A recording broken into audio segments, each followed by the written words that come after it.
Well, it started with, it's like anyone starts out.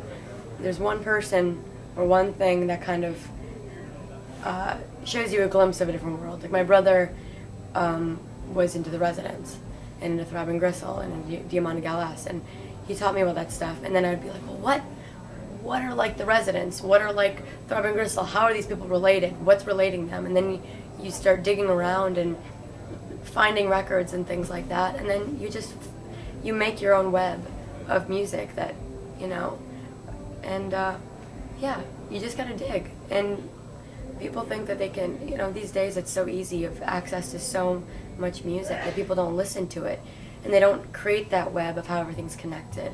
And that's what really makes you understand any sort of community, is figuring that out.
Growing up, I really liked transgressive music that was experimental. Like, it started with things like Throbbing Gristle and Diamante Galas, and then eventually it was like SBK, Splendor Geometrico, straight industrial, things like that.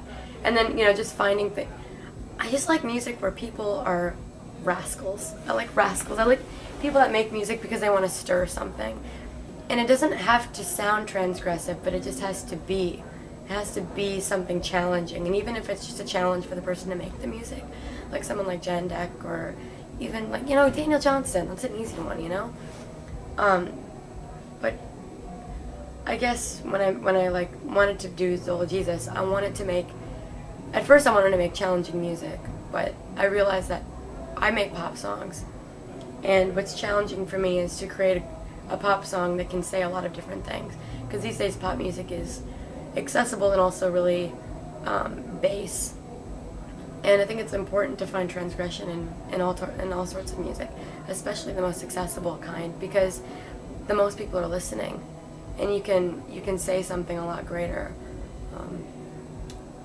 Where am I going with this again? I don't know, but and that's how I got to Zola Jesus, is because I was using, as a starting off point, I was using these people like we mentioned, these references, and trying to make something that was really distinct and completely from me, because I can make music like that, but from me is pop music, because I love a good melody, and so I'm going to do that, but I want to do it in a way that has the same sort of energy as that type of music, because I feel like no one's doing that, and it's really important.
hard because there was a constant training me of how I move my mouth so it wouldn't sound so dark, or I don't even know, the closed off.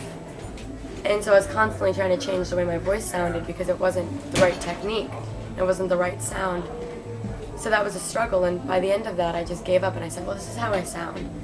But that sort of discipline in trying to change what you were born with and try to develop it into something that can be used in a, well, let's just say it, an opera, you know, which is very universal, you know. Opera singers have to be flexible and be diverse at the same time, but be able to sing, you know, pieces that are hundreds of years old in the way that those authors of those pieces intended it to be sung. And that's incredibly stressful in a 10-year-old girl to be like, you know, you need to sing like this, you need to do these pieces justice, and you can interpret them, but only so much. I just wanted to make noise, and it got hard, and I would, you know, I'd have competitions, and they would grade me on my technique, and I would just lose my, probably similar to how I am now, I would lose my voice before I would go on because I was so nervous. Yeah, it was dark. It was a dark time. I don't know. Yeah.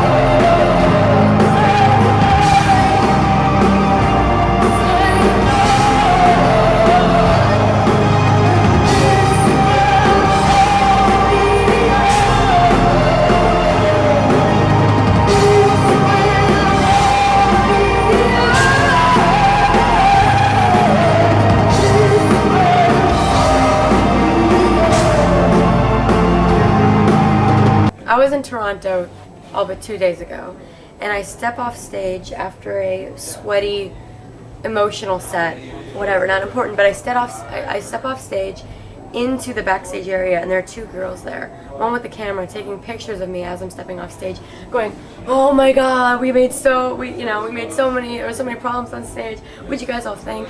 And they were just taking pictures of us, and they said, hey, and they come to me, they're like, hey, we have a fashion blog, we want to write about you, we want to take pictures of you, we want to give you free clothes. And I'm like, whoa, you just came back here. You know, they think that they have this free card to do whatever they want because they have blogs. And it's disrespectful. And not even the New York Times would have that kind of goal. That sort of tenacity to do that and to disrespect the artists without even talking to the people that they need to talk to get that to happen.